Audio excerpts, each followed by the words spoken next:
language was Yiddish, which is a mix of Aramaic and German. It wasn't until recently when a Zionist named Eliezer ben Yehuda derived a new verbal language that is not a true resurrection of the ancient Paleo-Hebrew of Moses, but instead is a mishmash of stolen words from Arabic, Turkic, German, Yiddish, Russian, Ukrainian, and Belarusian.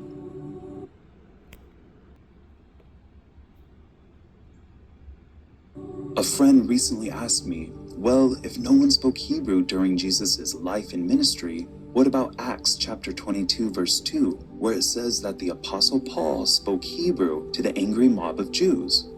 Well, this is a wonderful question, and I was so glad he asked. So let's open my favorite Bible, the 1560 Geneva translation.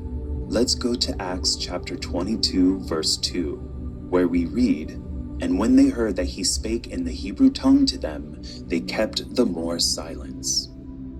Okay, so now let's open up Strong's Concordance and look under the word Hebrew. And if we scroll down, we'll see the Greek concordance number for the word Hebrew as used in Acts 22 verse 2 is 1446.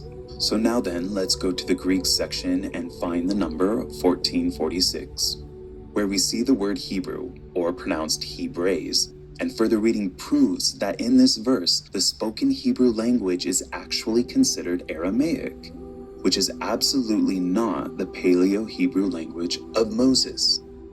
And then to further validate this, we can read on BibleHub.com, Strong's Lexicon for 1446 also defines the Hebrew language as Aramaic. And further down we read, "It is important to note that during the time of the New Testament, Hebrew often referred to what we now call Aramaic, the common language of the Jewish people in Judea. Koine Greek was a universal language during this time. Aramaic was limited and very regional, spoken mostly only by the Jews who lived in Jerusalem. There were more Greek-speaking Jews living in Alexandria than the Aramaic-speaking Jews in Jerusalem. The diaspora Jews all spoke Greek.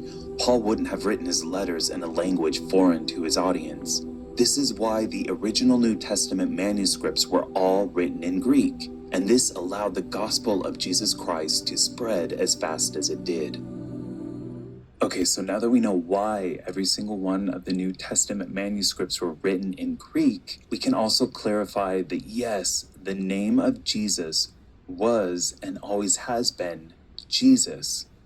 If we examine all of the 5,255 known original New Testament manuscripts, we see that every single writer of the New Testament wrote the name Jesus as a Son of God.